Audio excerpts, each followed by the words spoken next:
Meu nome é André Oliveira, eu sou professor de Direito Previdenciário e há 23 anos me dedico ao estudo da legislação previdenciária com todas as suas alterações. A proposta desse vídeo é trazer a reforma da Previdência da forma pela qual ela foi apresentada agora, nas vésperas do Carnaval, ou seja, sem especulações, sem nada, da exata maneira em que ela se encontra hoje no Congresso Nacional. A primeira grande mudança que acontece é a extinção, o fim da aposentadoria por tempo de contribuição. O que é que isso significa? Os segurados do INSS, ou seja, a população como um todo, que antes tinha o direito de se aposentar com 35 anos de tempo de contribuição, se homem, e 30 anos de contribuição, se mulher, simplesmente não mais terão esse direito. O que significa dizer que se uma pessoa começa a trabalhar aos 16 anos de idade, se for homem, só irá se aposentar aos 65 anos de idade. E se for mulher, só irá se aposentar aos 62 anos de idade. Perfeito? São praticamente 50 anos de tempo trabalhando. Se você pegar um homem que começou aos 16, só vai se aposentar aos 65. E o pior é isso. Quando chegar aos 65 anos de idade, não se aposenta. Sabe por quê? Porque daqui até lá foi instalado no texto da reforma uma coisa chamada gatilho de idade, que permite que através da lei, a cada ano que aumentar a expectativa de vida do trabalhador, do cidadão brasileiro, vai aumentar um ano na idade da aposentadoria. Isso quer dizer que, a partir de agora, consideremos que a expectativa de vida daqui a um tempo aumentou em 3 anos, já não será mais 65 anos de idade. Automaticamente a idade já vai passar a ser 68 anos de idade. Perfeito? Então esse gatilho automático é uma regra que faz com que ela vá aumentando por si só, a aposentadoria por idade, 65 para 66, 67, 70, 71, 72, de acordo com o aumento da expectativa de vida. Automaticamente vai subir a idade na aposentadoria por idade. Vamos para a segunda? A segunda mudança realmente que se fixou é no critério de cálculo da aposentadoria. Hoje, por exemplo, se um homem se aposenta aos 65 anos de idade e ele possuía lá o mínimo de 15 anos de contribuição, ele se aposentaria com 85%.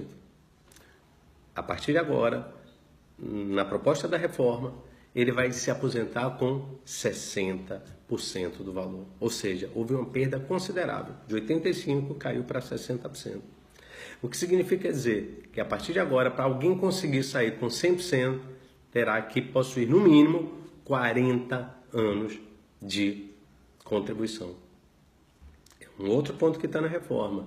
E você tem ainda muitos trabalhadores que estão na economia informal ou que não têm a carteira de trabalho assinada, que eles vão conseguir comprovar efetivo de contribuição, vai acabar gerando quase que a impossibilidade de alguém se aposentar com um percentual de 100%. Trabalhador rural, o que é que mudou para o trabalhador rural? Continua a idade mínima de 60 anos para homem e 55 anos para mulher. O que se estabeleceu foi para uma figura que se chama segurado especial, que é aquele trabalhador do campo que exerce atividade para si, não é? Pequena economia familiar. Antes ele precisava comprovar apenas o tempo de exercício de atividade rural. Agora não, ele vai ter que comprovar no mínimo 15 anos de contribuição. O que é que isso quer dizer? Se ele tiver 30 anos trabalhando, 40 anos trabalhando, antes, todo esse tempo de atividade era considerado para fins de aposentadoria. Hoje, você tem que comprovar que tem 15 anos de contribuição. Se não comprovar, ainda que você, trabalhador rural, atinja a idade de 60 anos se homem e 55 anos se mulher, não se aposenta. Professor, o que muda para o professor? Passa a haver uma idade mínima. A idade mínima para o professor, ambos os sexos, homem e mulher, passa a ser de 60 anos de idade. Ou seja, antes uma professora, digamos que começou a lecionar aos 20 anos de idade. Ela com 25 anos de tempo se aposentava e o professor com 30 anos de tempo, independente da idade. A partir de agora, tanto professor quanto professora terá que possuir no mínimo 60 anos de idade.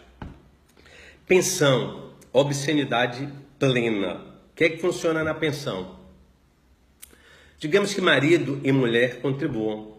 O homem tem lá 2 salários mínimos, a mulher tem 2 salários mínimos, ele se aposenta, ela se aposenta e com a renda da família eles conseguem pagar o IPTU, né, as prestações, escola de filho e tudo mais. Ora, se um dos dois falecer, não vai poder acumular a aposentadoria com a pensão, só até o limite de 2 salários. Como o homem recebia 2 salários e a mulher 2, 4 salários, vai ficar restrito a 2 salários mínimos. Ou seja, não vai poder acumular aposentadoria e pensão no que ultrapassar os 2 salários mínimos. Na prática, as despesas continuam as mesmas. Condomínio, IPTU, tudo aquilo de gasto, mas houve essa vedação de acumulação de aposentadoria com pensão no que ultrapassar 2 salários mínimos. A crítica que se faz a isso é o fato de que existem 2 contribuições. Uma contribuição dada pelo marido, outra contribuição dada pela mulher, mas só se resgata uma delas. Não vejo realmente uma justiça social nisso. Por fim, um outro ponto relevante é de pensões. Digamos que esse mesmo trabalhador, ele exerça uma atividade numa prefeitura lá de um município e ele se aposente pelo município como servidor público. Digamos que ele também exerça outra atividade nas horas vagas ou no outro período de trabalho, uma atividade privada naquele município e receba um salário mínimo. Ou seja, ele recebe um salário mínimo como servidor, mas também trabalha, né, em atividade privada e recebe um salário mínimo de uma empresa. Contribui sobre 2 salários mínimos, uma aposentadoria de servidor público e uma aposentadoria do INSS. Quando ele morrer, a mulher só vai poder receber uma pensão. Não vai poder receber a pensão do servidor público e a pensão do segurado do INSS. O marido dela contribuiu para 2 regimes, mas ela só vai poder ficar com uma pensão. Para fechar, artigo 8º da emenda constitucional proposta.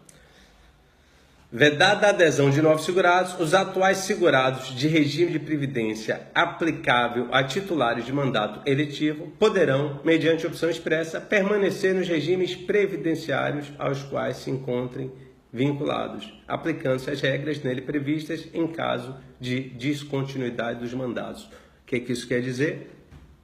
Simplesmente para os parlamentares exercentes de mandato eletivo, seja parlamentares, né, governadores, prefeitos, que exercem mandato eletivo, mas especialmente para os parlamentares federais, que têm um regime de previdência que vem na Lei 9.506 de 97, eles continuarão com esse regime de previdência. Ou seja, se fala em unificação de regimes, mas para os exercentes de mandato eletivo, continua existindo um regime específico para eles.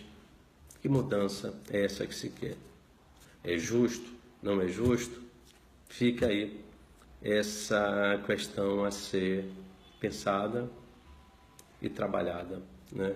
Espero que realmente a justiça social possa existir nesse país.